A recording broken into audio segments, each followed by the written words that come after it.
Chicos, buenas tardes, ¿cómo están? Espero que se encuentren bien. Acabamos de almorzar, ya no hay hambre, al menos eso no distrae la concentración. Vamos a iniciar la clase del día de hoy. Buenas tardes. Voy a compartirles el PPT.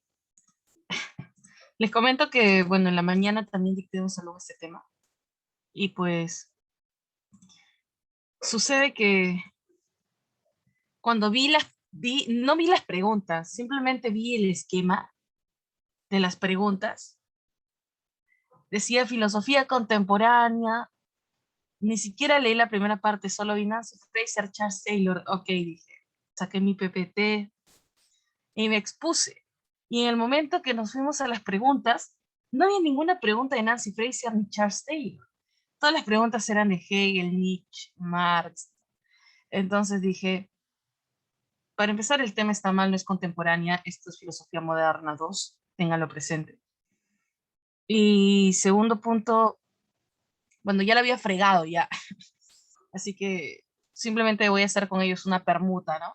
Pero contigo es diferente, porque por suerte me di cuenta de eso y dije, ah, mira, toca ahorita contemporánea y recordé lo que había pasado en la primera hora, así que, bueno, voy a dictarte el tema que corresponde a las preguntas. Solamente te hago hincapié porque sé que cuando veamos las preguntas tú dirás, profesora, aquí dice Nancy Fraser y Charles Taylor. Se han equivocado al colocar esos autores. Esos autores no están en ese periodo.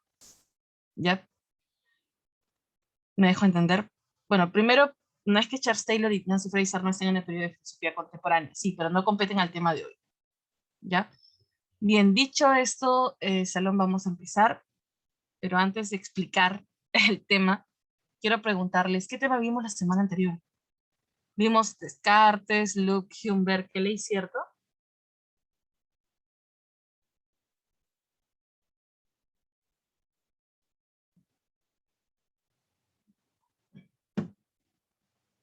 Ya, entonces haré algunas preguntas.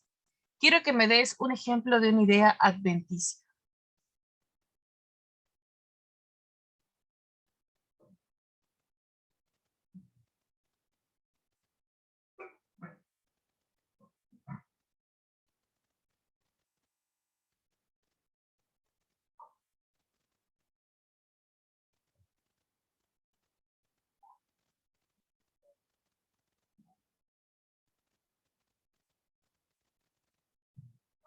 Dame un ejemplo de idea adventicia. Toma en cuenta que las ideas adventicias, por definición, son aquellas que parten de los ciclos. ¿Qué ciclos, hijita? ¿Qué ciclos me da?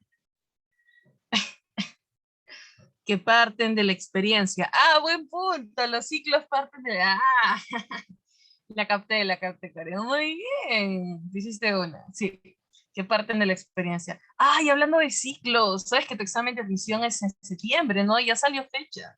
Para tu suerte va a ser presencial, así que no te van a robar la vacante, hijito, tranqui. Pero ya te sientes preparado. ¿Vas a postular o no vas a postular?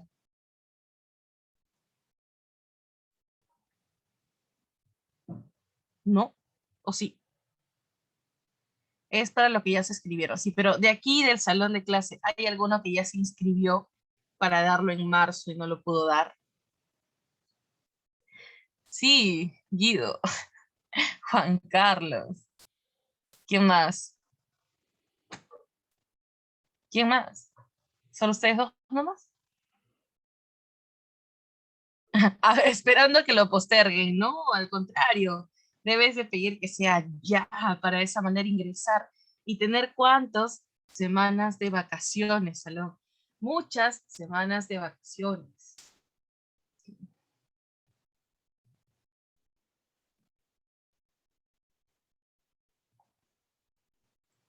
¿Está bien?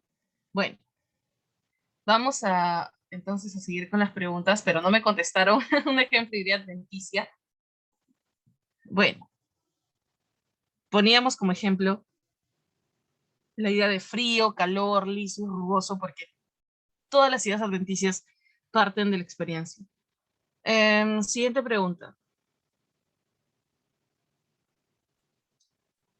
Mm, ya. Díganme, por favor, dos argumentos que utiliza Luke para negar la existencia de ideas innatas. Sí.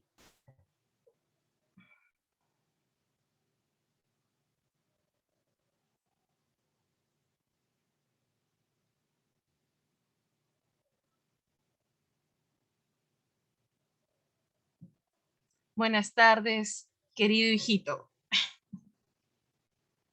Buenas tardes, mi amor.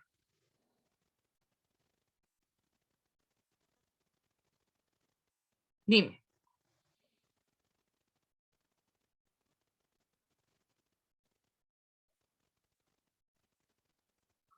Salón, estoy un poco preocupada en lo personal porque les estoy haciendo preguntas que son básicas y no me contestan las preguntas, entonces es como que no sé qué puedo pensar. Ah, la conexión, ya. Mi pregunta era dos argumentos que utiliza Luke para negar la existencia de ideas innatas. Dos preguntas que utiliza Luke para negar la existencia de ideas innatas.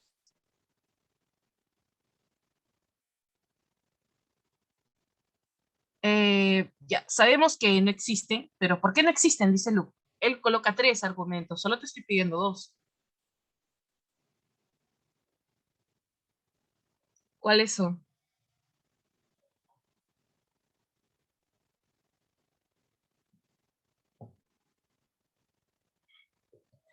Ya, no naces creyendo sabiendo de Dios, excelente. Un bebé no llega con ideas de Dios. Ya, así no viene, dice.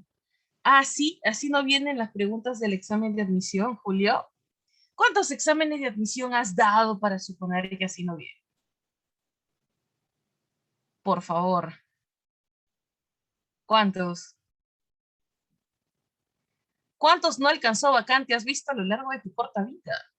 Me da curiosidad, mucha curiosidad.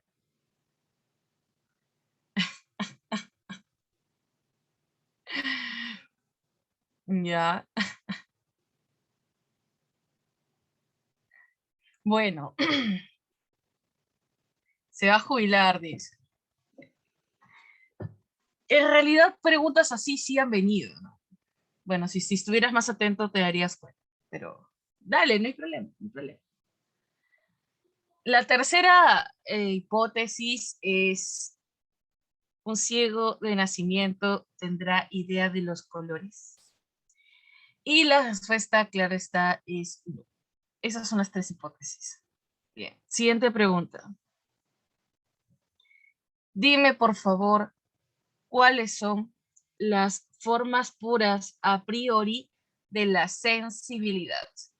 ¿Cuáles son las formas puras a priori de la sensibilidad?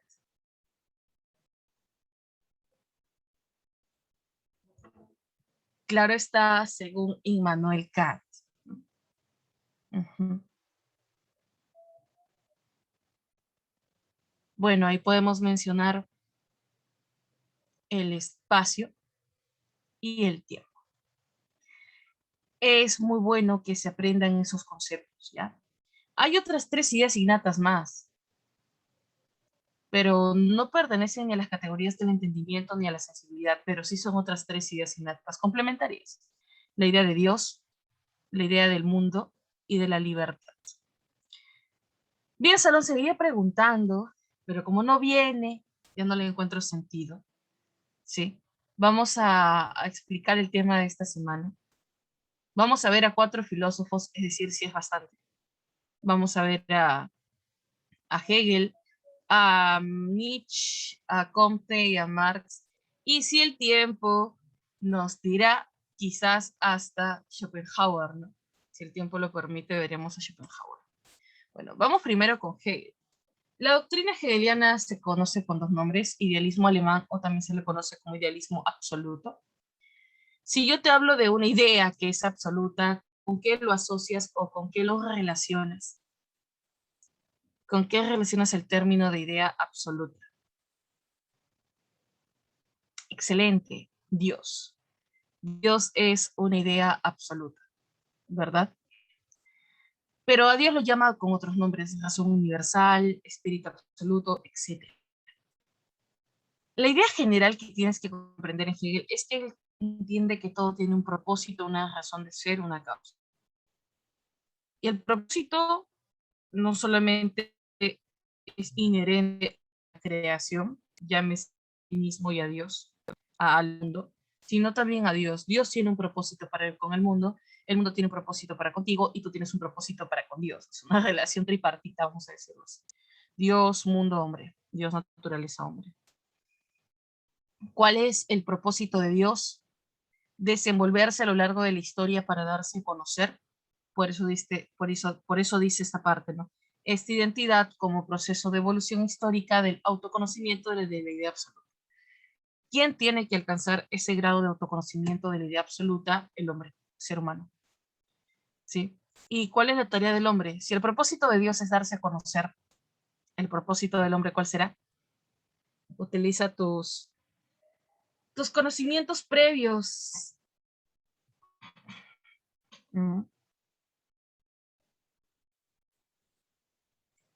¿Cuál será el propósito del hombre? Conocer a Dios, ¿no? Pero para conocer a Dios tengo que conocer la creación de Dios. ¿Y la creación de Dios dónde radica?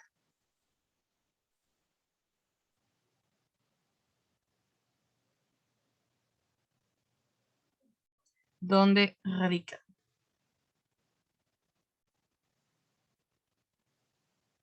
El hombre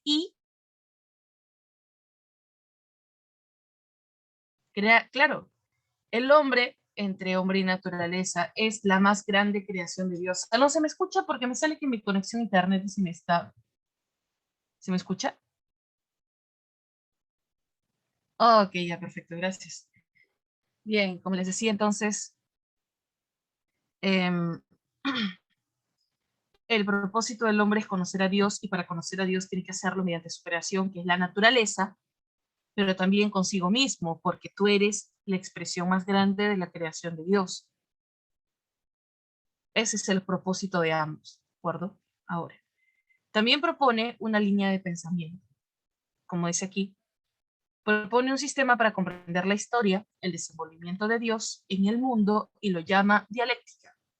La dialéctica tiene sus fuentes, sus inicios, sus bases en el pensamiento de un filósofo presocrático, antes de Sócrates, perteneciente al periodo cosmológico. ¿Quién es ese filósofo que va a sentar las bases de la dialéctica? ¿Quién es?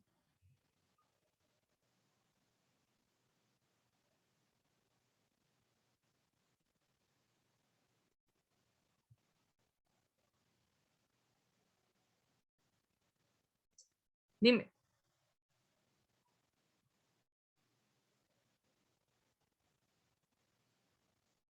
Parménides, no, Heráclito, claro, con su famosa lucha de contrarios.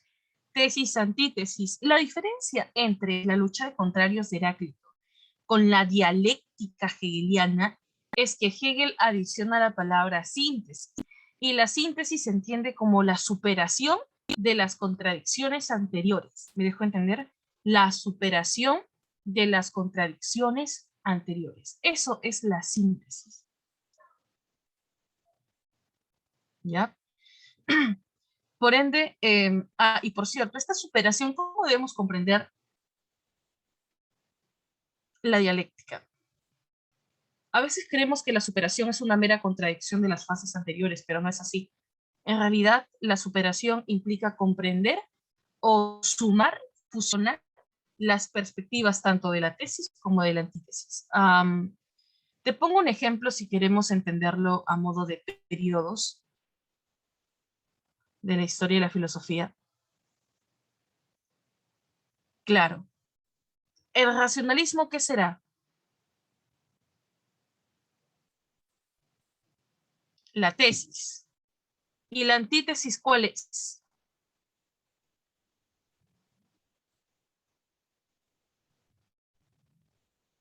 La antítesis es el empirismo. ¿Y la síntesis cuál será? El, la síntesis es el criticismo. Claro, te das cuenta que el criticismo en realidad contempla la propuesta del empirismo y el racionalismo. El empirismo asume la experiencia, el racionalismo asume las ideas innatas. Claro, entonces, así se entiende la dialéctica. Otro aporte en el pensamiento de Hegel es el aspecto historicista, pero hay dos tipos de historicismo, Salón. Un historicismo activo y un historicismo pasivo. El historicismo activo supone que el sujeto construye la historia, participa de forma activa en el curso histórico de la humanidad. El historicismo pasivo solo se siente protagonista de la historia. No puede cambiar nada porque su conducta es tan aislada que no tiene un gran impacto en la sociedad. En este caso, él asume un historicismo pasivo, no activo, pasivo. Solo como si fueses un espectador de la historia. Contemplas la historia pasar frente a tus ojos, pero nada más. Muy diferente a la premisa, por ejemplo, de Marx, que cree que es un sujeto activo, que crea su propia historia. Y panteísmo de Spinoza. ¿Qué significa panteísmo etimológicamente, Salón? ¿Qué significa panteísmo?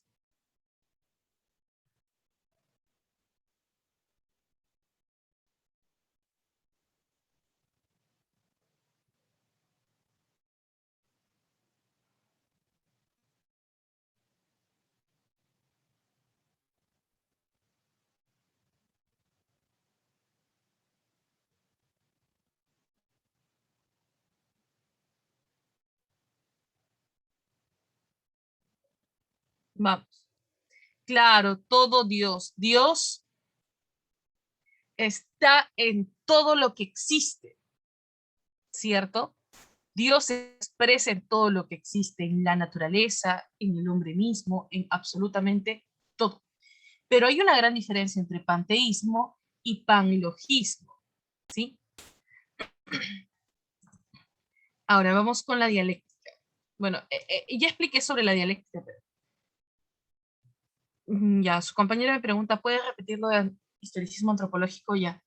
Bueno, lo que pasa, Claudia, es que Hegel piensa que el hombre solo es protagonista de la historia, pero no puede cambiar la historia. Es decir, que nuestras acciones son tan pequeñas que no podemos generar un impacto tan grande como para poder cambiar nuestro destino o poder hacer que la historia devenga en algo que nosotros queremos que pase. Solo somos meros protagonistas. Eso es lo que nos dice. Bueno, habíamos explicado la dialéctica. Todavía no llegamos al panlogismo, Karen, no te preocupes. Pero quiero igual seguir desglosando un poco la idea. Esto es lo que les mencionaba en un inicio. Tesis, antítesis, síntesis. Se define como un conjunto de movimientos sucesivos para la resolución de las contradicciones del movimiento anterior. Voy a leer este fragmento y tú me vas a decir a quién pertenece, ¿sí? Te dice, una cosa es ella misma y no es ella, porque en realidad toda cosa cambia y se transforma ella misma en otra cosa. ¿Quién lo dice?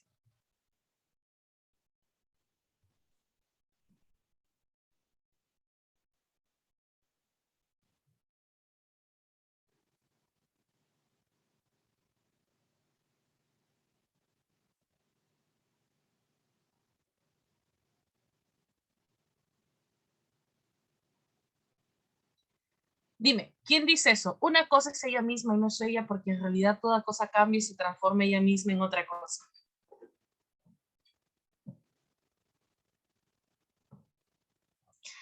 Es Heráclito, Salón.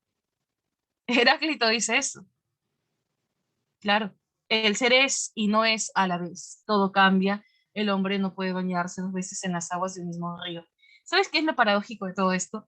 Que la dialéctica específicamente asume la perspectiva de Heráclito y en el panlogismo va a asumir la perspectiva de un filósofo que se le opone a Heráclito. ¿Quién es ese filósofo que se le opone a Heráclito?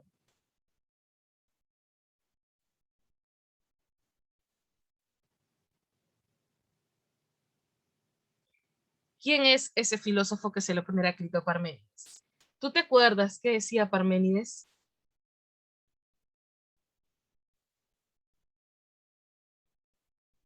¿Qué decía Parménides?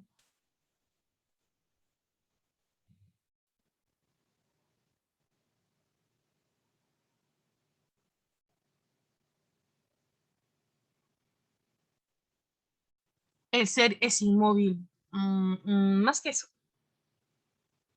El ser es y el no ser no es. Claro. El ser es porque puede ser pensado. Todo lo real es racional y todo lo racional es real. Ajá. Vamos con esta primera parte, puntual nada más, porque tenemos que seguir avanzando. Todo lo real es racional, todo lo que existe puede ser pensado, claro.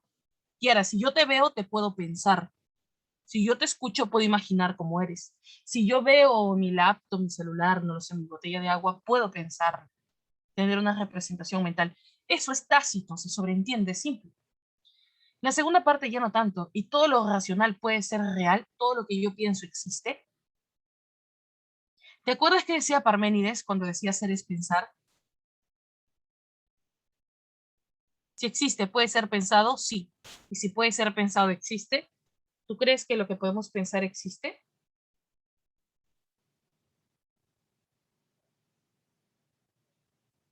Para Hegel, sí, claro.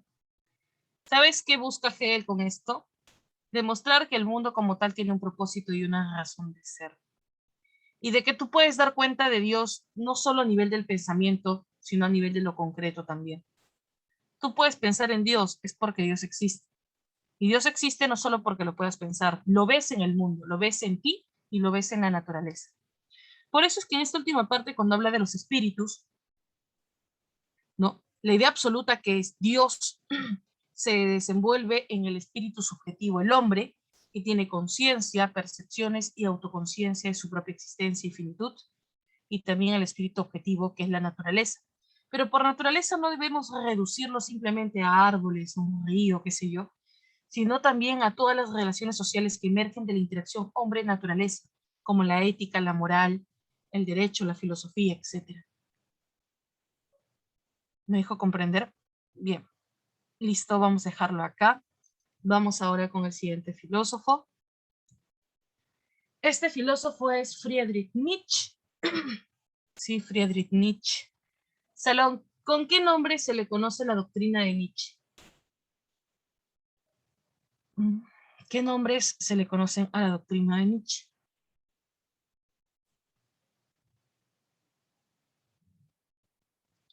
Nihilismo, vitalismo, también se le conoce como voluntarismo, ¿no? Voluntarismo, voluntad, voluntad de poder, el hombre lo puede todo, al punto que va más allá del bien y del mal. Nihilismo viene de la palabra negación de algo, ¿sí? ¿Y qué es lo que niega Nietzsche? Bueno, la moral cristiana mediante la afirmación Dios ha muerto. ¿Y por qué se le llama vitalismo? Porque pone énfasis en un principio vital de vida, que es el amor fati. ¿Tú te acuerdas, Karen, qué es el amor fati?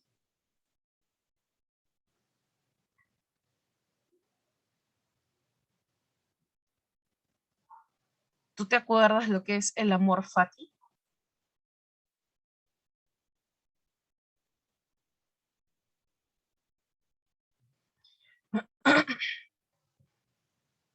El amor a la vida, el amor propio, ¿ya?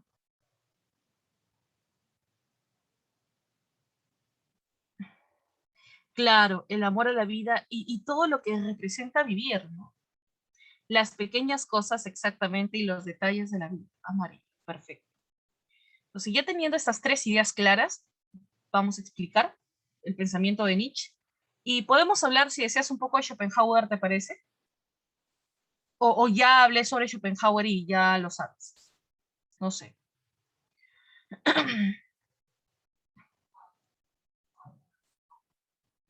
Sí, porfa. Ok, bueno.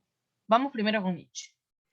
Primero, Nietzsche es una persona, un filósofo muy adelantado para su época, en el sentido de que siempre han existido filósofos críticos al sistema político, ideológico, desde Sócrates hasta incluso en el periodo cosmológico con Genófanes. Sin embargo, me has dicho nena, José, o me parece. Me has llamado nena. ¿Mm?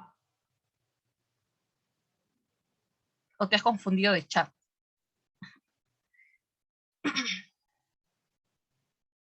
Ah, ok. Ok. Ya, sí, sí. Me imagino que te confundiste de chat. No, no te preocupes, no te preocupes. ¿Sí? Sí. Ok, ya. Bueno, seguimos entonces. Decíamos que Nietzsche era una persona pues muy demasiado adelantada para su época. Criticó con mucha dureza la moral cristiana. ¿Y por qué critica la moral cristiana?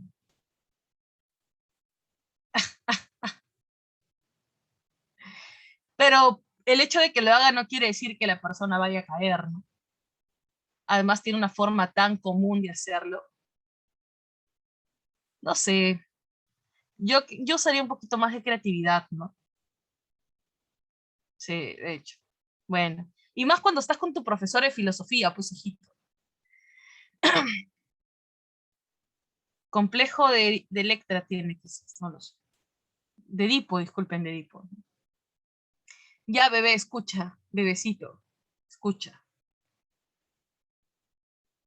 ¿Por qué critica la moral cristiana? Concretamente, porque considera que esta atenta contra nuestra naturaleza. Ahora tú te preguntarás, ¿y cuál es nuestra naturaleza, profesora? Esa naturaleza que tanto él habla, ¿no? Bueno, por naturaleza él entiende dos cosas. La moral del amo y el espíritu dionisíaco. Moral del amo, Salón, nosotros no hemos nacido para obedecer, hemos nacido para mandar. Y si no, a ver, anda donde tu hermanito de 5 o 4 años y dile, haz esto, para que veas cómo te va a decir que no. Y si pudiera decirte más palabras, te diría, me vale madres lo que me estás diciendo, pero solo sabe la palabra no. Los niños son individualistas, egocéntricos, claro, y le gusta hacer lo que les apetece hacer. Dionisio, ¿quién es Dionisio?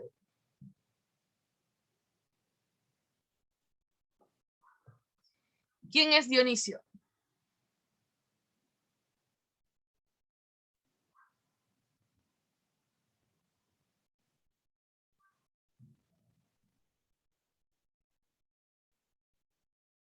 El dios del vino. ¿Qué representa Dionisio?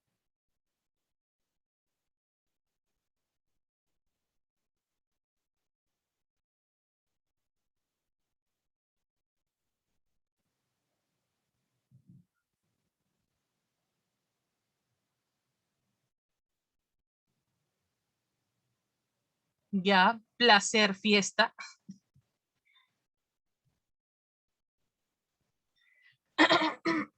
Salón, disculpen, estoy un poco mal de la garganta y me molesta mucho. Ya. Y lo peor es que no tengo mi botella de agua, la dejé afuera. Y ahora. Diversión, libertinaje de alguna forma, no. ¿Por qué tiene que ver con... Pero no entiendo, ¿qué tiene que ver con el libertinaje?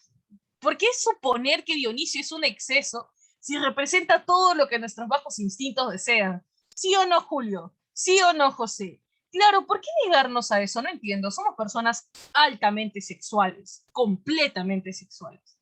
Bueno, excepto las personas asexuales, ¿no? Pero haciendo esa excepcionalidad lo somos. Allá tú que te avergüenzas de sentir y te avergüenzas de ser un ser humano y te crees intocable, ni siquiera yo soy invulnerable, Salón. Hay cosas que me dicen que me afectan, pero no permito que lo notes, porque no me estás mirando.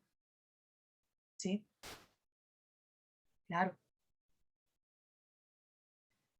Entonces, a eso se refiere, ¿no? Sino que a Dionisio, en su época, se le relacionó con los excesos porque quebrantaba con la tabla de valores de la época. Pero pregúntate, ¿quién creó la tabla de valores? ¿No fue el ser humano? ¿Y por qué yo tengo que seguir al pie de la letra lo que me dice esta tabla de valores? ¿Mm? ¿A costa de qué? ¿De dejar de ser yo mismo? ¿De traicionar mis propios ideales y principios? ¿De deshumanizarme? Porque me convenzo que no debo llorar, no debo sentir, no debo... Entonces, ¿qué nos volvemos autómatas? Pues solamente vivamos para cumplir órdenes, ¿no? Si no somos capaces de sentir ni de vivir las cosas como deberían. Los estereotipos de la sociedad. Salón, ¿qué opinas de este escenario? Quiero ponerte un ejemplo así concreto, puntual. Quiero que me digas qué piensas solo por curiosidad. Imagínate que tú creces y tienes una prima o primo que quiere mucho, pero nunca lo viste como un primo y te enteras que eres adoptado. Y luego, después de cierto tiempo, ustedes salen y deciden querer estar juntos. ¿Estaría bien o estaría mal? Quiero que analices un panorama así.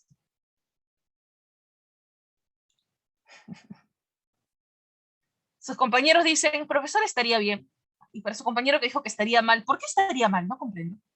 ¿Por qué? No hay un lazo de consanguinidad que los una.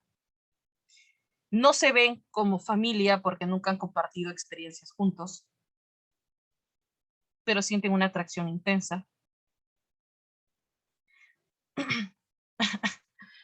Algunos dirán, profesora, ¿qué dirá la sociedad? Pero qué vergüenza, profesora.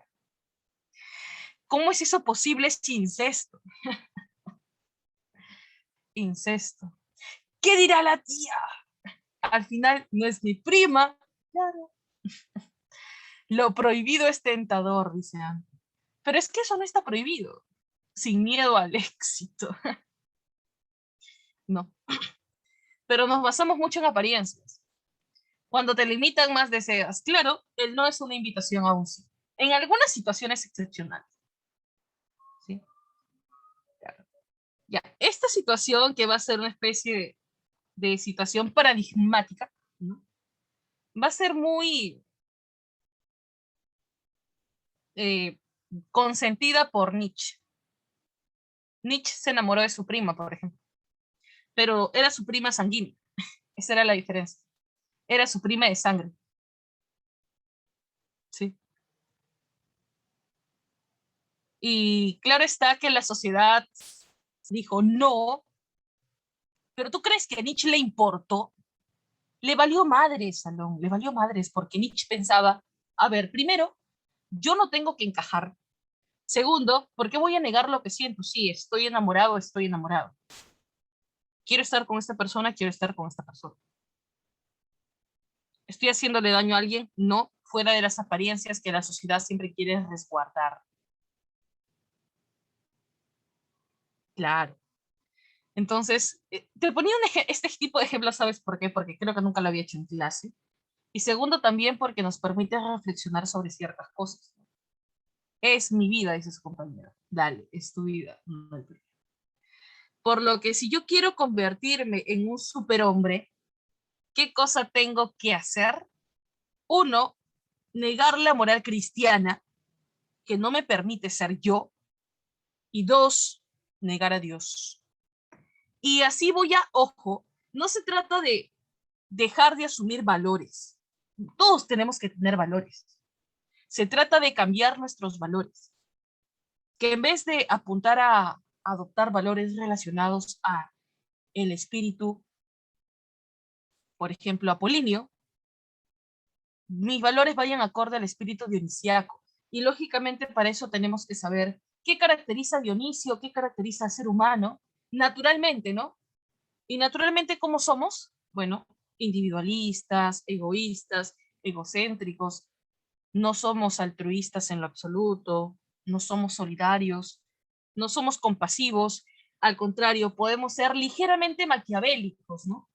Ligeramente maquiavélicos cuando somos niños, sin hablar de malicia, porque lo que caracteriza al superhombre es inocencia, no es mal, es humano, simplemente. Pero sí, los niños pueden ser ligeramente maquiavélicos, ¿no? Por ejemplo, cuando era niña, a mí me gustaba cómo sonaba el sonido de las cucarachas cuando las aplastabas. Era como un crack, un crujido. Y cada vez que veía cucarachas, pues me pasaba pisándolas por ahí y sentía como que creaba una canción, algo así de Crazy, tu profesora, cuando era niña. Sí, bueno, qué random. Sí, también me gustaba aplastar las rapatas con las uñas, o no con las manos. También. Sí, es completamente normal. El amor fati, amar, vivir. Salón, ¿tú amas vivir? ¿Amas vivir? Salón, hoy batí un récord, ¿sabes? He almorzado en 5 minutos. Yo no sé cómo he podido comer tan rápido. Y me duele un poco mi barriguita. ¿Sí? ¿Por qué no estoy acostumbrada a comer así? Pero ¿por qué te digo esto? Porque yo sentía que no he saboreado nada, ni siquiera tengo sabor a algo. En cambio, qué diferente es cuando estás comiendo y comienzas a detectar los sabores, ¿no? Tiene pimienta, un toquecito de orégano. Esas pequeñas cosas son cosas tan bonitas que es parte del hecho de vivir, pero que simplemente pasan por alto porque tenemos una vida tan agitada que quizás, hija, el amor de tu vida pasó por tu lado y ni cuenta te diste. Y para colmo todavía te vio, no sé, con legaña, ¿no? Te vio con la ropa sucia, un poco de babita, no lo sé, quién sabe. Pero por lo general, Salón, yo sí amo vivir, ¿sí? A mí, bueno, como cualquiera creo, ¿no? Pero a veces creemos que amar vivir es amar lo bueno de la vida. No, amar vivir también es amar lo malo. Justo yo tengo un amigo que me dice, ¿por qué sufrimos? Y yo le dije, ¿no quisiera sufrir? Si es el sufrimiento el que le da sentido a la vida. Gracias a que sufres, valoras más los buenos momentos. Porque si esos buenos momentos fueran permanentes, entonces ya no tendría tanto sentido. Sí. Ah, mira, interesante. Claro. Entonces, eso es amar la vida. Amar envejecer, Karen. Algún día vas a tener arrugas, todo por inercia va a caer, y por caer me refiero a todo, ¿sí? Así que hay que amar cada parte de nuestro cuerpo. Una viejita mamacita. Ok, no me imagino la vejez de Karen. Bueno, yo solo sé que voy a ser una abuela revolucionaria y voy a morir modo kamikaze, bomba humana, en algún acontecimiento en donde haya un grupo de fujimoristas conglomerados. Sí, ese es así pronostico mi muerte. Sí. Bueno, entonces el superhombre es aquel que va más allá del bien y del mal, porque quien determina lo bueno y lo malo es el propio superhombre. Esto también es interesante, es el único capaz de salir del círculo cerrado del eterno retorno. Claro. Es decir, romper con la rutina, romper con la cotidianidad. Salón, ¿no crees que es desgastante hacer lo mismo siempre? Se pierde el sentido a lo que se hace, a la forma de vivir incluso. Caemos en la monotonía. No solo se deja de disfrutar, sino que ya no es vivir. Eso no es vida. ¿Sí? ¿Quieres hacer la suicidación? Por eso él toma las riendas de su vida. Es voluntad de poder. Algo anecdótico, estuvo enamorado de otra chica llamada Lu Andreas Salomé.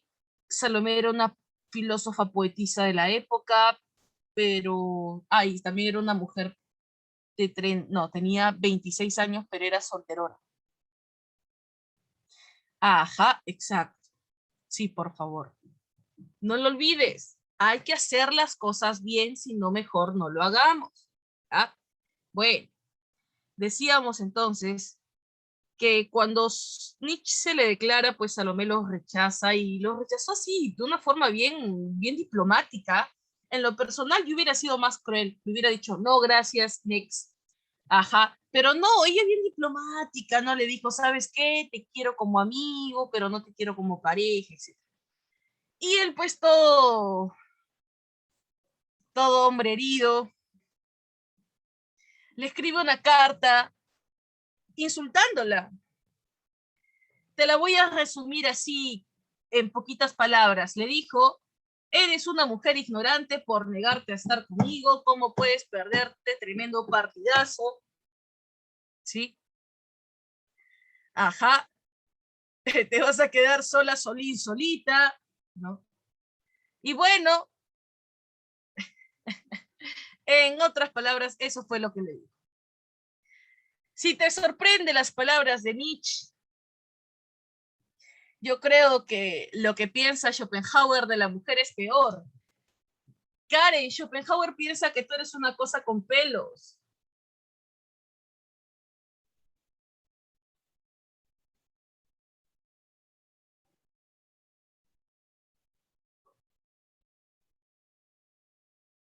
¿Qué opinas?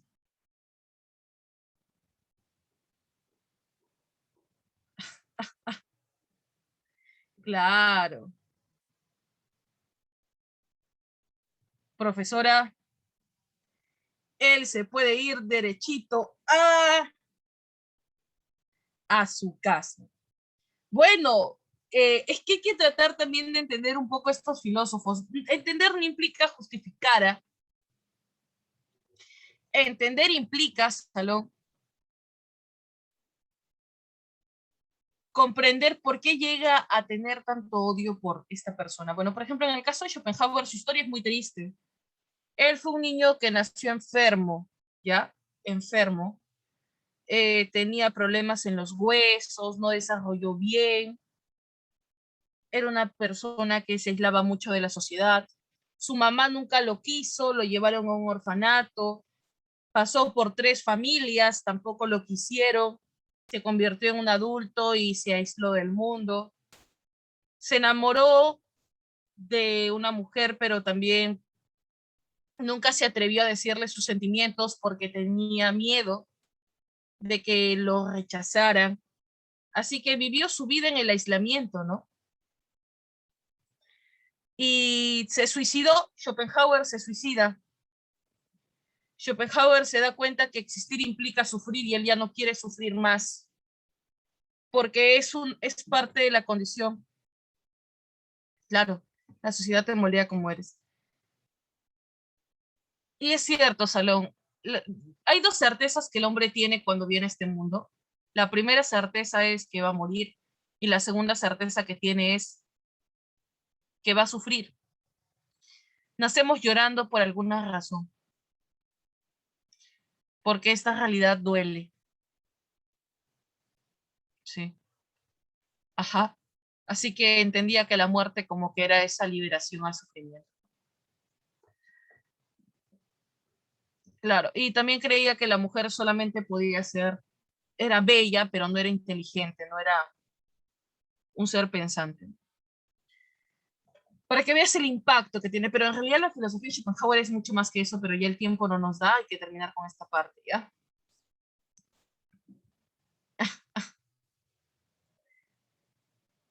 ¿Por qué? Ay, tomen en cuenta que no lo digo yo, lo dice Schopenhauer. Por último, por favor, lo culpan a Schopenhauer, ¿ya? Se tira por un puente. Bueno, hay formas más interesantes de morir, ¿no? Pero ya, escucha, vamos con su obra, ¿sí? Así habló Zaratustra. Bueno, en sí tiene varias, ¿no? El anticristo, así habló Zaratustra, la genealogía de la moral, pero esta es una de las obras más importantes, la he leído varias veces, me gusta mucho, aunque su lenguaje no es tan sencillo de entender. Aquí él habla acerca de la evolución de 3 personajes, el camello, el león y el niño, así en ese orden, ¿no? El camello eres tú, Guido, obediente, te humillas, te sometes, te arrodillas ante el amo. A mí, por ejemplo, cuando se me desata el zapato, siempre le digo a mi enamorado, amor, ¿me puedes amarrar el zapato? Y me mira. Y él sabe que lo hago porque me encanta verlo a mis pies, me fascina verlo ahí. Es como que me siento poderosa, sí, arrodíllate, sométete. Bueno, sé que no es así porque es una persona autónoma, pero me gusta fantasear con esa idea, ¿no? O cuando se me cae algo al piso igualito, o cuando hay una basurita recoge, ¿no? Y como es enorme, porque mido 1,85 m, pues sentir que una persona enorme se arrodilla ante ti es lindo, sí, sí. Que no, Mejor que me lleve a mí. Me da flojera caminar a veces. Bueno, en cambio León es aquel que jamás permitiría algo así. Nunca. ¿Arrodillarme yo? No. Aquel que anuncia la muerte de Dios es un indomable completo y absoluto. Es crítico y destructor. Pero no es un ser humano, es un animal. Entonces, la única forma de convalidar la idea de humanidad con el espíritu dionisiaco o la naturaleza humana es la figura del niño, ¿no? Salón, el niño, ¿cómo es? El niño es libre, ¿sí? Es inocente. No tiene prejuicios, ¿no? El niño se entrega a su destino. Y lo más importante, ¿no? Los niños disfrutan de su existencia. Eso me gusta. Que si se aburren, ellos mismos buscan la manera de entretenerse. No están pensando en, dame el celular, voy a salir. No, ven la forma de jugar, hasta con papel, pero juegan. Son más independientes que tú en ese sentido. Que hasta el baño quieres que te acompañe. Bueno, vamos con el positivismo de Comte. Dice, positivismo es ciencia, ya lo sabemos. La historia de la humanidad progresa gracias a la ciencia. Comte va a proponer un sistema de acción moral que él mismo llama como filosofía política o política positiva. Y consiste no solo en una reforma académica laboral, sino también una reforma intelectual. Una reforma intelectual que abarca a la humanidad entera. Él propone la famosa teoría de los tres estadios que veremos más adelante. Primero enfoquémonos en esta parte, la jerarquización de las ciencias. No te olvides, esto me interesa más. Independientemente de esto que está aquí al medio, enfócate en esto. La base de la jerarquía es las matemáticas y la cima la sociología. La sociología es una disciplina que va a estudiar las leyes que rigen la sociedad. Tenemos la estática social, lo invariable, y la dinámica social, porque también Comte asume la dialéctica en la dinámica social. Aunque te parezca sorprendente, Salón, Comte asume también una perspectiva historicista cuando sostiene que para comprender una ciencia es necesario conocer su historia. ¿Por qué? Porque la ciencia de una época es la expresión del pensamiento de esa misma época, ¿sí? Su dogma, sus limitaciones, su moral. Pero el aporte de él radica en esto, ¿no? La teoría de los tres estadios, el estadio teológico religioso, metafísico ontológico, positivo científico. ¿Qué caracteriza el estadio teológico religioso? Teológico. Puede ser la idea de un dios monoteísta o varios dioses politeístas.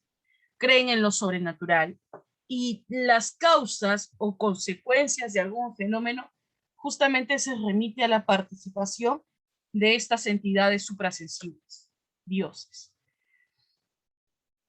En cambio, en el estadio ontológico metafísico no necesariamente hablamos de dioses, pero sí hablamos de un principio, de las esencias, dentro de las cuales mencionamos al logos, al nous, al noúmeno, al demiurgo, al daimon, ¿sí?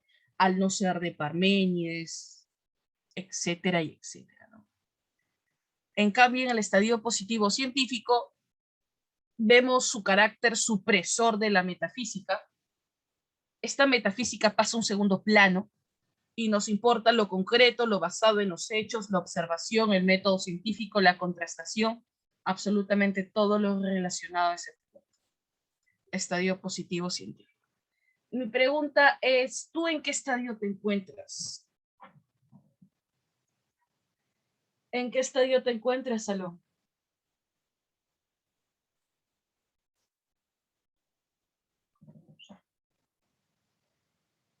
Bien, pero bien científico, teológico, positivo, metafísico. Ya, ok. Teológico. ¿Crees en Diosito? Bien. Bueno, según Conte, tu propósito es elevar tu conciencia científica para que todos los que están aquí den un salto cualitativo aquí. Cuando la sociedad se encuentre aquí, en cuanto a la generalidad, la mayoría de la sociedad, podemos hablar de un progreso. Solo ahí hay progreso.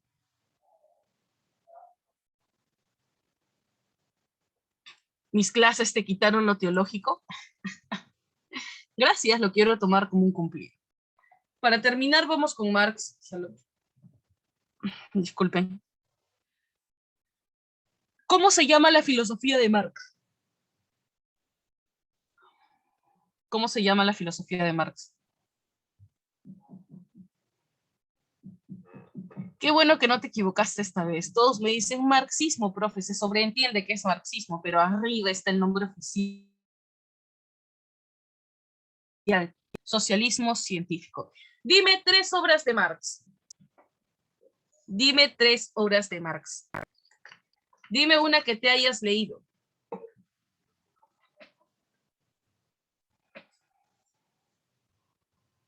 ¿Te has leído El Capital?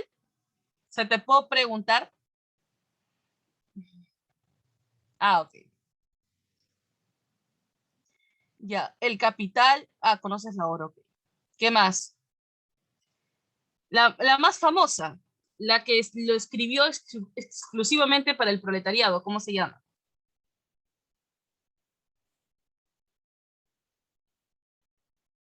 ¿Cuál?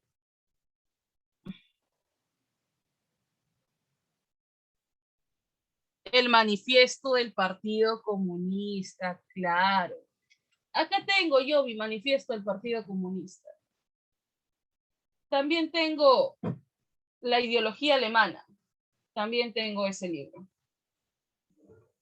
Tengo varios libros. Ay, acá está, mira. Está tan viejito mi libro y lo cuido como oro. Ay, espérate, mira.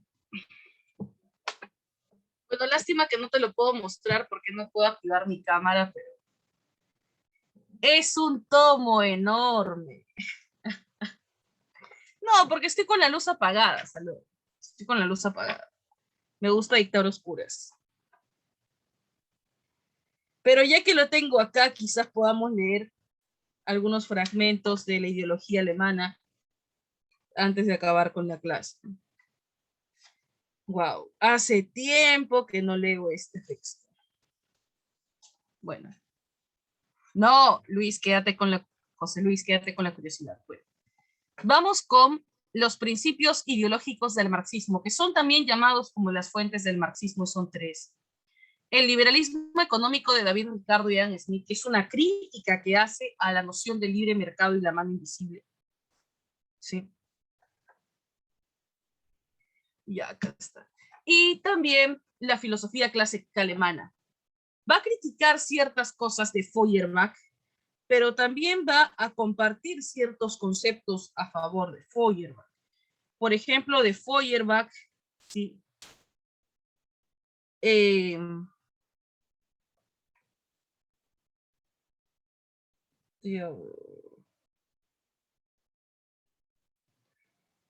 ya, estoy leyendo un fragmento de Feuerbach justamente acá que hace referencia a él. Decíamos que Feuerbach va a compartir esta crítica a la religión, pero hay cosas que va a criticar. Luego te digo que critica. Primero enfoquémonos en esta parte de esto. El hombre atribuye a Dios sus cualidades y refleja en él sus deseos no realizados, así enajenándose de origen a su divinidad. ¿Pero por qué lo hace? El origen de esta enajenación se encuentra en el hombre mismo. Aquello que el hombre necesita y desea, pero que no puede lograr inmediatamente, es lo que proyecta en Dios. La palabra Dios tiene peso, seriedad y sentido inmanente en boca de la necesidad, la miseria y la privación. Contra lo que pudiera creerse, los dioses no han sido inventados por los gobernantes o los sacerdotes que se valen de ellos, sino por los hombres que sufren. Salón, Dios es el eco de nuestro grito de dolor. Qué interesante perspectiva, porque casi siempre se ha solido acusar a las autoridades, a los gobernantes, como aquellos que han utilizado la idea de Dios para someter la conciencia de los hombres. Pero Feuerbach se da cuenta de que en realidad son los seres humanos, los pobres, las personas necesitadas, las que han creado a Dios como una especie de mecanismo de defensa para lidiar con nuestra tan degradante existencia. Claro, Es que sin Dios, hijo, no hay esperanza y sin esperanza no podemos vivir. Así de simple. Por ejemplo, estamos martes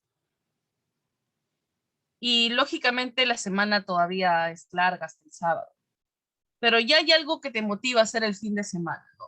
Descansar, ya sea ver una serie, una película, salir, bañarte, comer algo rico, no tengo la más mínima idea, pero algo. Claro, excelente. Tafur, Aragón, Josué.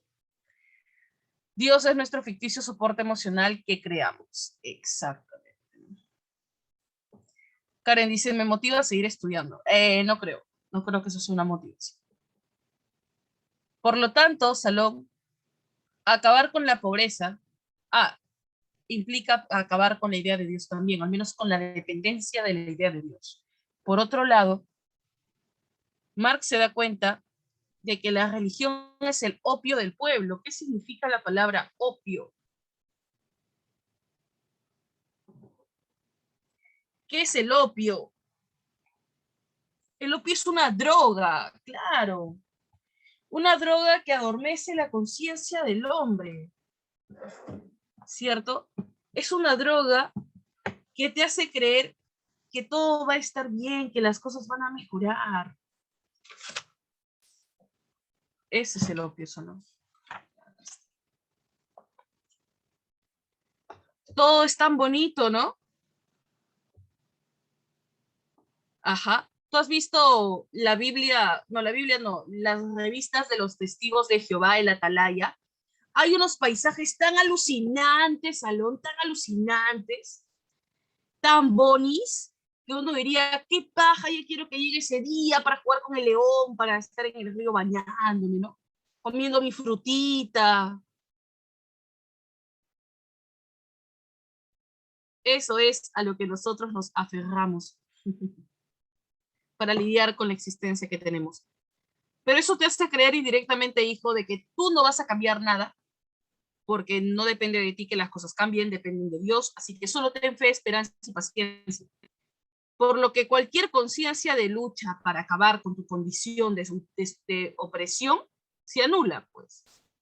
Y más cuando tú mismo censuras la violencia. Marx se da cuenta de eso y por eso menciona que la religión es un opio, ¿no? Porque no nos deja luchar, no nos permite luchar, solo nos vuelve pacienzudos y tolerantes, pero de forma negativa. Yo no sé qué hace un Angry Bear acá, pero bueno, supongo que como es rojo, pues se relaciona con el marxismo, ¿no? En fin, esa debe ser la metáfora. Ni cuenta te diste del Angry Bear. Ya. Vamos con las bases del marxismo. Tenemos el materialismo dialéctico y el materialismo histórico. El materialismo es una doctrina gnoseológica que sostiene que la realidad es material, ¿sabes? Y esta realidad material es cambiante. Yo pues, también me gusta el Angry Bird, pero no fue por eso. Y ese cambio se expresa mediante el materialismo dialéctico en, como dice acá, constante cambio como superación de la lucha de contrarios. Asume la dialéctica, pero invertida. ¿Por qué invertida? Porque toma en cuenta de que Hegel es idealista. Para Hegel primero es la idea, Dios, y Dios crea la materia. Para Marx es el revés, él es materialista. Primero es la materia, el hombre, y el hombre crea a Dios, la idea. Pero esto es lo más importante, el materialismo histórico. Y aunque Marx muere, dejando inconclusos muchos textos que intentó terminar Engels, pero no logró algunos, serán los neomarxistas como Plejanov quienes van a teorizar un poco más el pensamiento de Marx y, por ejemplo, hablarán del materialismo histórico, acerca de la lucha de clases sociales. Salón, ¿cuál es el primer conflicto que tuvo que lidiar el hombre cuando era consciente de su propia existencia? Vamos a decirlo así. ¿Cuál?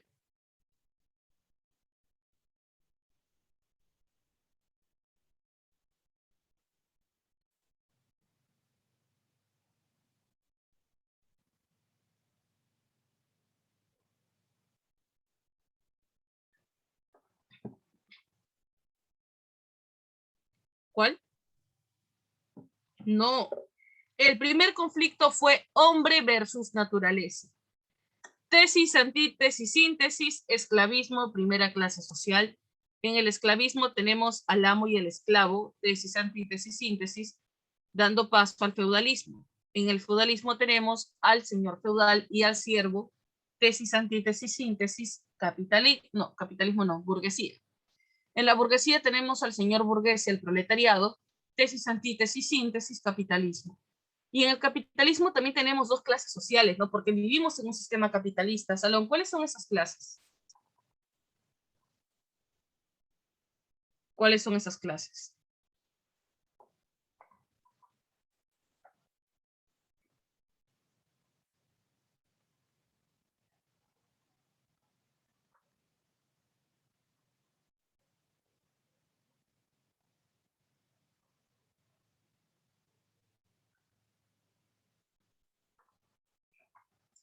Díganme. Media, alta y baja, empresario y obrero. Claro, clase media, clase alta, clase baja, pero la clase media y la clase alta prácticamente trabajan de la mano porque al tener riquezas, ya sea ciertos medios de producción o riquezas en general, eh, no van a sacrificar lo poco o mucho que puedan tener llevándolo a cabo mediante la revolución. No lo van a hacer. Y se supone que de este antagonismo tesis, antítesis, síntesis surge, ¿qué surge?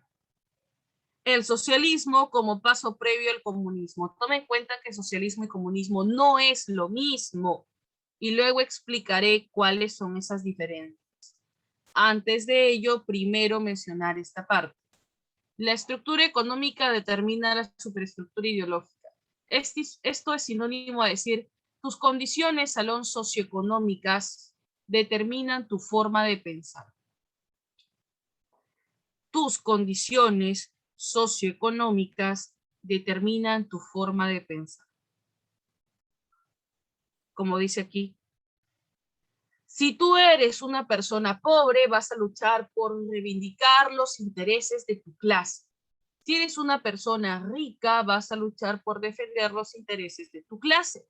Y si eres pobre, pero defiendes a los ricos porque quieres creer que tú eres clase media, eso se llama alienación. Sí. Ajá, eso se llama alienación. Y la gran mayoría de aquí son personas alienadas. Claro. Si eres rico, vas a pensar que el pobre es pobre porque quiere y que la riqueza se da fruto de tu esfuerzo, como si es que tu riqueza no lo hubieras heredado de tus padres, tíos, abuelos, bisabuelos, tatarabuelos, y no hubieras tenido la oportunidad de estudiar sin trabajar y tener un puesto de trabajo fácil gracias al contacto o a la vara de tus amiguitos que tienen la misma condición que tú. Claro. Por eso Marx dice, ¿qué debemos hacer? Elevar nuestro sentimiento de clase y conciencia de clase. Sentimiento de clase, sentirte como parte del pueblo y compartir sus reivindicaciones. Conciencia de clase, luchar por tu sociedad, luchar por tu sector. No extendiendo la mano para que te den bonos, no pidiendo algo que no mereces tener, sino pidiendo condiciones y oportunidades. Es lo único que se exige para vivir con justicia y dignidad. ¿Ya? Bien. Vamos con esta parte. La lucha de clases. Vivimos en un sistema capitalista, Salón. Para poder llegar aquí, primero tiene que implantarse un sistema socialista. Y tú dirás, profesora, ganó Pedro Castillo, somos socialistas. ¿Qué socialistas ni qué 8 cuartos, hijito? Fuera socialista de verdad, haría dos cosas. Ya, dictadura del proletariado, él defiende la democracia, así que de izquierda no es. Y dos, estatizaría la propiedad privada, algo que no ha hecho y tampoco hará, y lo dejó claro. ¿Por qué? Porque va a respetar a las empresas privadas. Así que de izquierda, si te das cuenta, no tiene mucho, más allá del mero discurso básico. Para hablar de socialismo, entonces tienen que haber dos cosas. Primero, dictadura del proletariado y estatización de la propiedad privada. Y cuando hablo de estatizar propiedad privada, hijito, no te estoy hablando de tu smartphone, tu cama. Un alumno me dice en la mañana, bueno, claro, no en la mañana, sino en otra clase me dijo, profesora, pero entonces su casa no es su casa, es nuestra casa. Y yo le dije, no, en realidad es mi casa, no es tu casa, es mi casa. ¿Sí? A mí de qué me sirve, hijito, tu cama, ¿para qué quiero tu ropero? No me interesa nada de esas cosas. O sea, a ti no se te va a quitar nada. Hablamos de propiedad privada, bienes inmuebles, y tampoco por bienes inmuebles hablo de tu casa, sino de las grandes empresas, de las transnacionales que se han enriquecido indebidamente. A eso se refiere con propiedad privada. Así que quédate tranquilo, ya quédate tranquilo. Ahora, si tú quieres dejar tu casa para irte a otro país, como muchos dijeron cuando ganara Pedro Castillo, bacán, me pasas la voz y de repente no, me quedo con tu casa, ¿no? Genial, lo vuelvo a escuelita, ¿ya?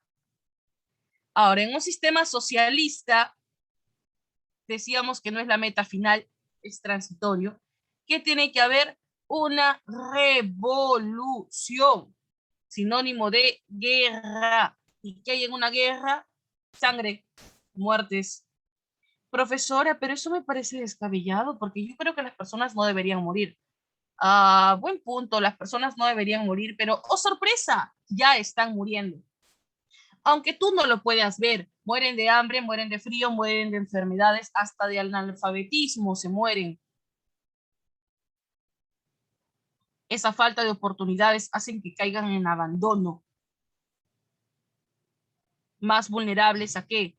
A sufrir conductas de riesgo, delincuencia, prostitución, drogas. Entonces, la revolución es necesaria, claro, pero ¿por qué usamos la violencia? Se preguntarán algunos. No porque nos guste, usamos porque no tenemos otra vía para poder generar un cambio social.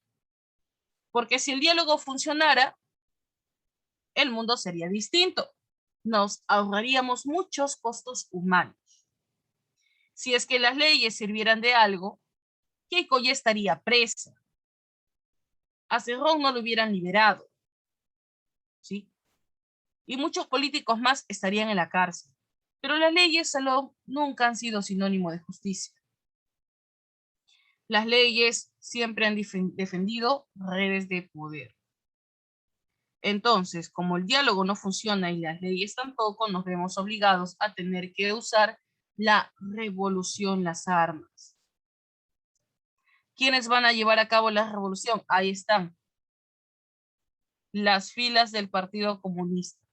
Los obreros, los campesinos, los soldados y los intelectuales.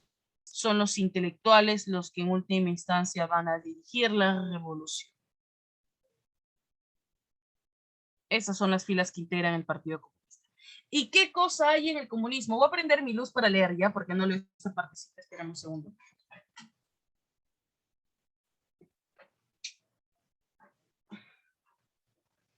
No me gusta la luz, Salón, amo la oscuridad. Pero quiero leerles. No, porque estoy en pijama, no voy a activar mi cámara. Tú simplemente escucha. Con decirte que ni siquiera me he peinado. Si estuviera decente, aunque sea. A ver, dice. Escucha, escucha. El comunismo se distingue de todos los movimientos anteriores en que echa por tierra la base de todas las relaciones de producción y de intercambio que hasta ahora han existido. Y por primera vez aborda de un modo consciente todas las premisas naturales como creación de los hombres anteriores, despojándola de su carácter natural y sometiéndolas al poder de los individuos asociados. Su institución es esencialmente económica. La elaboración material de las condiciones de esta asociación hacen de las condiciones existentes condiciones para su asociación.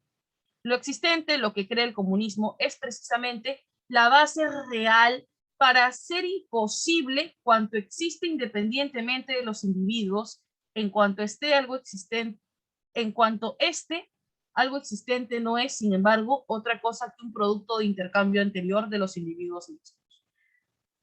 Entonces, los comunistas tratan, por tanto, prácticamente las condiciones creadas por la producción y el intercambio anteriores como condiciones inorgánicas, sin llegar siquiera a imaginar que las generaciones anteriores se propusieran o pensaran suministrarles materiales y sin creer que estas condiciones fuesen para los individuos que las creaban inorgánicas.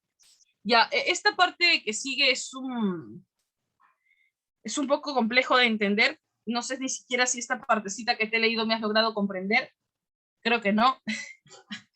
Pero de lo que habla esta primera parte del comunismo es justamente la explicación del carácter social del sistema comunista, ¿no? Del carácter económico. ¿Cómo van a funcionar las relaciones económicas de producción y propia apropiación de lo producido? Que rebobine, que ya volaste, sí, sí. No puedo volverlo a leer porque ya no nos da más tiempo. Bueno, lo único que voy a concluir acá es tres cosas puntuales, ¿ya? La primera es que en un sistema comunista ya no hay clases sociales, no hay ricos ni hay pobres. Y con esto no te está diciendo Marx de que todos vamos a tener lo mismo, todos vamos a ganar lo mismo, que todos vamos a comer lo mismo, porque hay personas que piensan así incluso. Lo único que te está diciendo es que todos tienen acceso a la educación, a la salud, a la vivienda, a la vestimenta. Eso es lo que te está diciendo. Te está diciendo que si una persona trabaja más que otra va a ganar más y eso tiene mucho sentido porque implica más esfuerzo, pero que nunca va a llegar a enriquecerse al punto de volverse una persona adinerada por eso. No lo va a hacer. En un sistema comunista no solamente hay un cambio económico, político, también hay un cambio moral que se manifiesta en la política. ¿Por qué? Porque cada uno tiene su propia tabla de valores, pero una tabla de valores en común solo, que defiende principios colectivos. Si tú no estás bien, yo no estoy bien. Entonces, si yo puedo cooperar contigo, por eso habla de intercambio, ¿no? Si yo puedo cooperar contigo en algo lo hago. Si tú puedes cooperar conmigo en algo, lo haces. ¿Sí? Si necesitas algo que yo tengo, te lo presto. Si tú necesitas algo que yo necesito, si tú tienes algo que yo necesito, me lo prestas. Ese tipo de relaciones sociales hay en un sistema comunista. Lamentablemente nunca se ha llegado a ese sistema, nunca ha existido ni siquiera en China. A lo mucho hemos hablado de un socialismo con China o con Rusia en el gobierno de Lenin y Krúzkaya, pero no más. Venezuela no es comunismo, Venezuela no es socialismo, es capitalismo de Estado. ¿Sí? Cuba fue socialista, lamentablemente en el transcurso del proceso sus condiciones cambiaron y se volvió una sociedad de tendencia capitalista. Solo lo menciono para aquellos que suponen que socialismo y comunismo es terrorismo o lo asocian con este tipo de países. Por eso quitan tanto. ¿Qué cosa quitan? No entiendo. ¿Me puedes explicar qué cosa quitan? ¿O a quién le quitan en última instancia? Bueno, voy a dejar aquí la explicación de la clase. El capitalismo. El capitalismo de Estado, Salón, es una forma, tiene la proyección, la imagen de un socialismo, pero no es socialismo. Por ejemplo, se supone que en un sistema socialista la administración de la propiedad estatal debe ser equitativa para todos. En un sistema capitalista de Estado lo que se hace es que estos bienes van a ser repartidos a las personas que se muestran a favor de su sistema político y aquellos que no les van a privar de sus necesidades y les van a quitar lo que tienen. Es una forma de imponer un sistema político que la misma sociedad no está de acuerdo. Capitalismo de Estado. Por ese, les quitan las libertades ya que necesitan impunir. No, en realidad no hay un socialismo en el comunismo que te están quitando tus libertades. Sigues teniendo libertades individuales.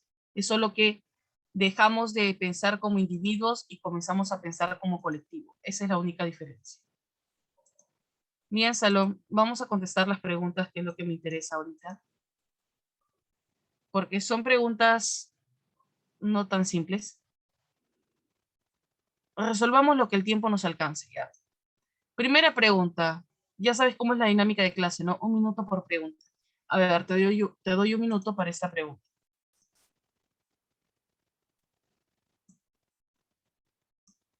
Claro, por eso decíamos que Cuba ya dejó de ser socialista para convertirse en un sistema capitalista de Estado. Es lo que acabo de decir. Sí. Vamos con la primera pregunta.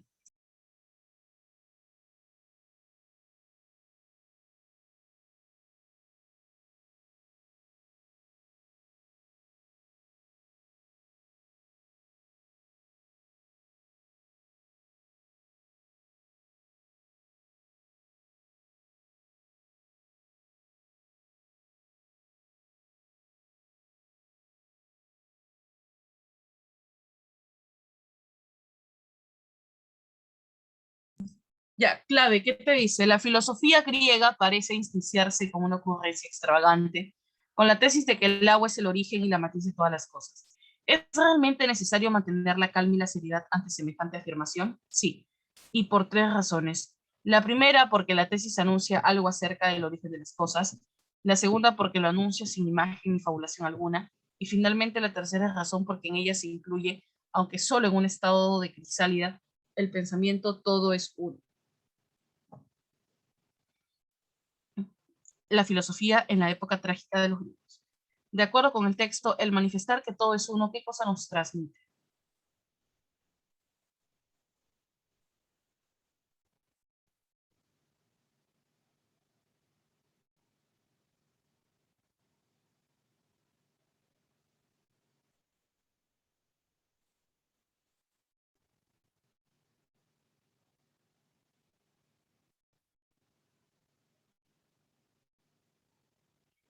Ya,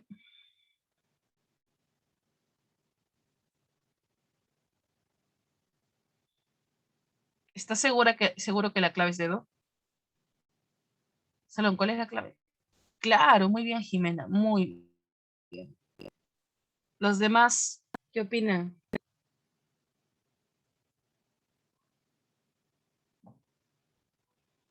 Casita, ¿no? Aparece la idea de la unidad subyacente como causa de la pluralidad de los seres, claro.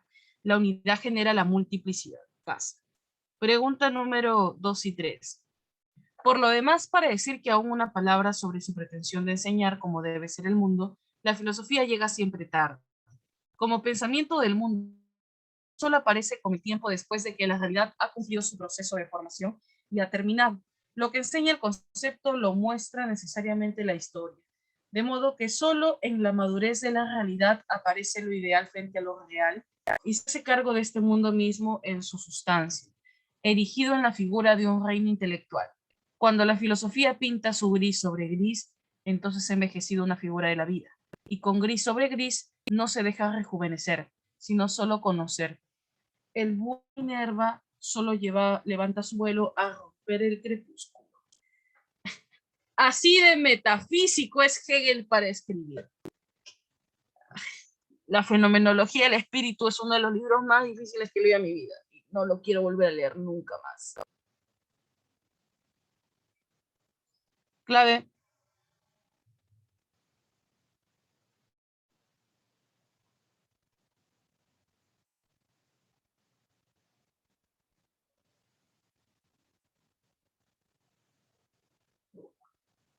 clave, salón.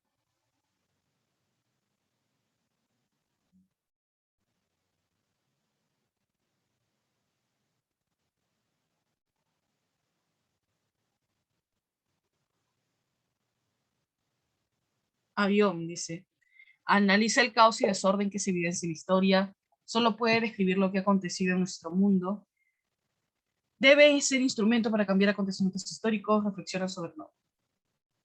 Excelente, yo también estoy de acuerdo con que es Besa, ¿no? Solo puede describir lo que ha acontecido en nuestro mundo. ¿Sí? Y eso es lo que dice el texto. La filosofía llega tarde, ¿por qué? Porque reflexiona sobre lo que ya pasó o lo que está pasando. ¿Qué representa Minerva en la lectura? ¿Quién es Minerva? Te doy una pista, no es la sabiduría. Si no es la sabiduría, entonces, ¿qué es? El concepto de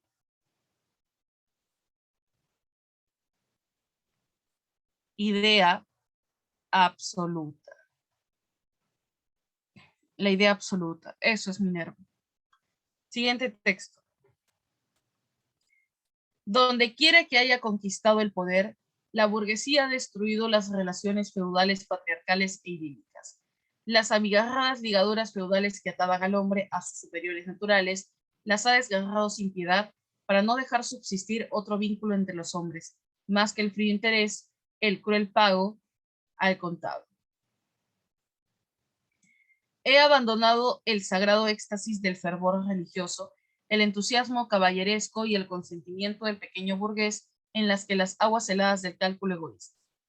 Ha hecho que la dignidad personal un simple valor de cambio.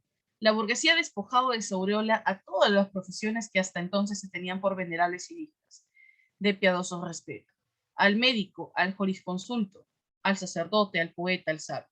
Los ha convertido en servidores asalariados sin paga. Solo, me pregunta, compañero, en la pregunta 2, ¿qué clave es? 2 beso, 3 beso. Y la pregunta 4, te dice una clave que es incompatible con el texto. Dedo, claro, el capitalismo ha permitido fomentar la dignidad de las personas. Excelente. Pregunta 5. Te doy un minuto para esta pregunta.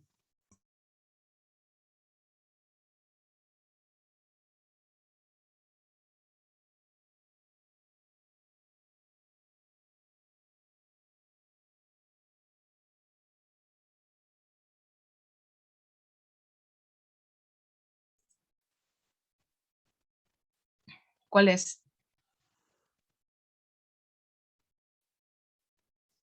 ¿En qué sentido se manifiesta la alienación del hombre en el texto?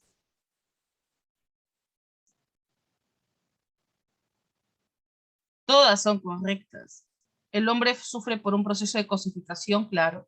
El hombre vale en la medida en la que es productivo para la sociedad y genera plusvalía, que es el trabajo no remunerado, claro. El hombre es entendido como un valor de cambio, por supuesto. Cosificación quiere decir que no te veo como un ser humano, te veo como una cosa, Karen, te puedo comprar, tienes precio. Como eres una cosa, no respeto lo que sientes, me interesa muy poco lo que puedas sentir, trabaja, no te trato como una persona. 5 dedo, exacto, clave 5 es dedo. Pregunta número 6. El Círculo de Viena fue un importante movimiento que tuvo como característica la importancia de la actitud de rechazo a las formulaciones metafísicas, debido a que no son constatables, condición opuesta a los saberes científicos. De ahí que para el Círculo de Viena un rasgo cardinal que distingue a la ciencia es su carácter de qué.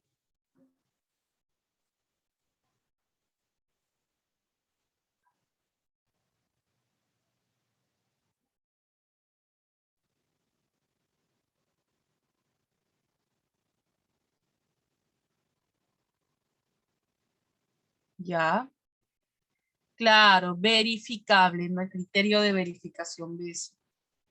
Pregunta 7. De acuerdo con Popper, la actividad científica no debe buscar probar la verdad de las hipótesis, sino intentar probar su falsedad. Por ello, frente a la hipótesis todo cisne es blanco, nos sugeriría, es un poco extraño, ¿no? Porque estamos viendo a Popper y Popper y Kuhn tampoco están en este periodo. Bueno, ya, igual usa tus conocimientos previos.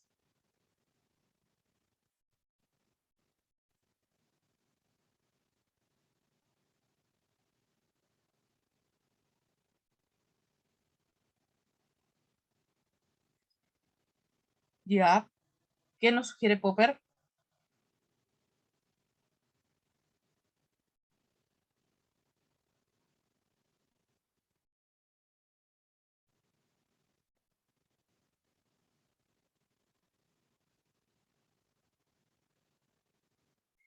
Claro, ajá, buscar un cisne no blanco y demostrar su falsedad. Pregunta 8. El paso, por suerte esa es la última de esta parte, el paso de la teoría heliocéntrica a la teoría geocéntrica es interpretado por la epistemología de Thomas Kuhn como un ejemplo de que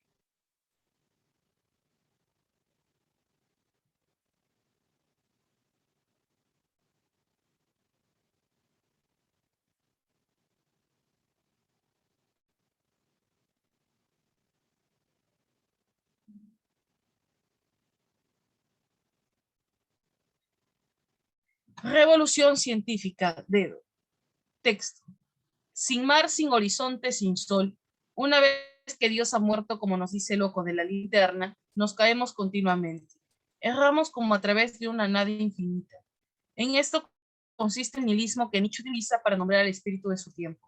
El nihilismo es un momento único de la historia de Occidente caracterizado por la desvalorización de todos los valores, producidas por la muerte de Dios. Te dice que indiques una clave que es incompatible, que no tiene nada que ver con el texto.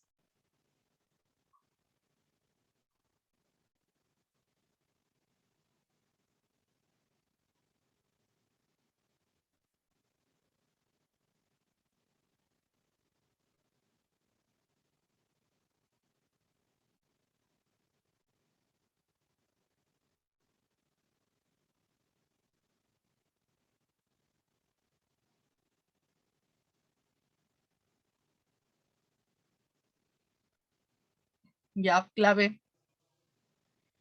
Claro, la muerte de Dios se refiere exclusivamente al fin de la religión, no, porque la muerte de Dios implica mucho más que eso.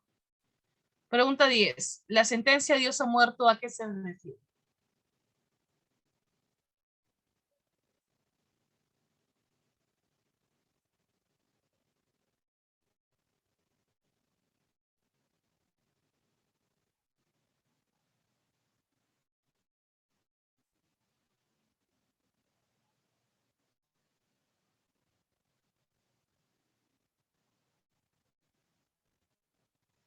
Clave. Ya. Dios estuvo vivo y murió. Nietzsche mató a Dios. Fuera bueno. En la pregunta 9, la clave es caso. Dios murió cuando Nietzsche lo negó. Negar todo valor absoluto. Claro. Una imposición ideológica. Pregunta 11. Dice. Hegel adopta la dialéctica ya presentada anteriormente en Heráclito, haciendo de esto un método para conocer el fundamento de lo que existe. A partir de lo mencionado, marca la alternativa que no tenga correspondencia con la dialéctica heraclitiana, o sea, que no tenga nada que ver con Heráclito, ¿no? A ver, primera parte, dice, transcurre por necesidad y se da en el ámbito natural y social. Cuando la dialéctica, la verdad, es invariable y estática, producto de la idea absoluta e inmutable. ¿Ustedes creen realmente que la dialéctica es estática?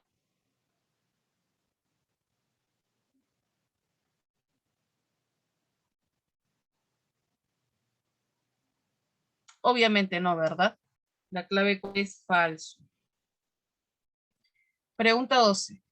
En su obra Fenomenología del Espíritu, Hegel muestra la dialéctica del amo y el esclavo, marca la interpretación que guarde semejanza o afinidad. A ver, veamos en qué consiste la dialéctica del amo y el esclavo.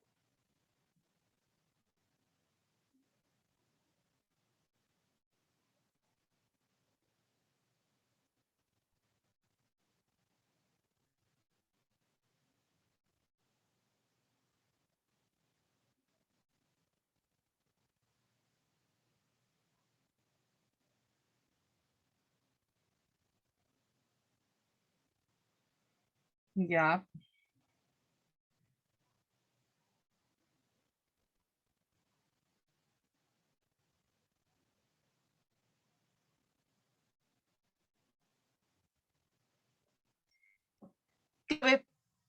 Estamos en la pregunta 12 acá. Tanto el esclavo como el amo son seres dependientes, ya que se necesitan el uno del otro para el reconocimiento, siendo el esclavo el que domina en todo el proceso. ¿Tú crees que el esclavo domina en todo el proceso? No. Más bien quien domina en esa relación es el amo. El amo.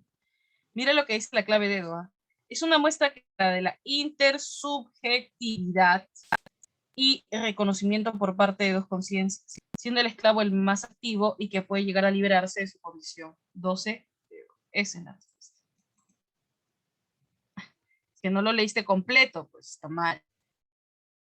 Pregunta 13. Determine si los enunciados son verdaderos o falsos. Dime, Jimena.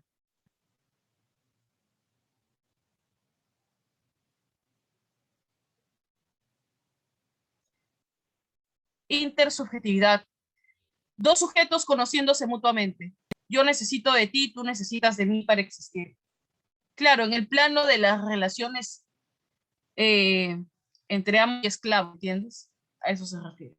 Claro. O sea, no puede haber un amo sin un esclavo y no puede haber un esclavo sin un amo, porque es esclavo del amo y es amo del esclavo. Suena paradójico, ¿no? Pero así es. Bien, acá te dice que marques verdadero o falso. Dice, el conocimiento absoluto se funda en las premisas lógicas por partes de la razón, verdadero o falso. La iglesia es el proceso del desarrollo de la libertad, claro. Se supone que el desenvolvimiento de Dios es apuntar a la libertad, verdadero. Todo lo real es racional y todo lo racional es real. Claro, ese es el panlogismo hegeliano. Clave de dos, todas son verdaderas. Ya nos falta poquito. 14. Manuel trabaja todos los días en una fábrica de zapatillas. Él se encarga de pegar las suelas de los zapatos. Un día reflexiona y toma conciencia que la cantidad de zapatillas que elabora a diario y la ganancia que le reporta al dueño es más superior a lo que ella gana. Esto es lo que Marx llama, ¿cómo se llama eso? Claro, es un trabajo no remunerado. Y la última pregunta. Marx tomó la dialéctica hegeliana, pero no la empleó en un aspecto metafísico, sino en la propia realidad, tanto en la historia, la sociedad y la economía. Dicha postura se conoce como materialismo dialéctico. Así también se suma a esto otro concepto importante, el de materialismo histórico. No debería ser dialéctico, sino histórico, porque acá ya hablan de materialismo dialéctico. ¿En qué consiste el materialismo histórico? A ver, marco una clave.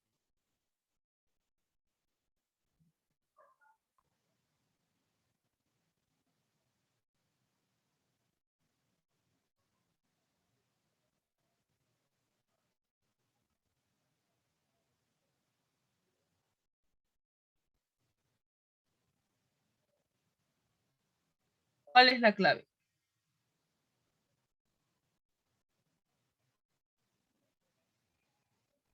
Dice, materia y espíritu son conceptos antípodas que se excluyen de la dialéctica hegeliana. Se considera la materia como el principio y sustrato de toda la realidad, manteniendo su dependencia de la conciencia. La materia se presenta como independiente de la conciencia y espiritualidad, estando aquí en una constante devenir. No, no hay una independencia, hay una dependencia, mejor dicho, ¿no? La clave muy bien, Jean-Pierre, muy bien, Juan Carlos. Juan Carlos, ¿no?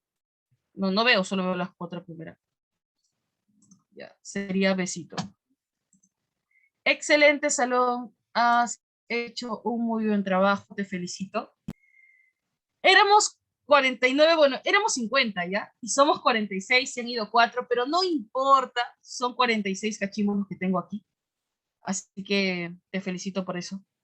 Listo, mis amores, nos vemos la otra semana entonces, cuídate mucho, te mando un fuerte abrazo. Gracias.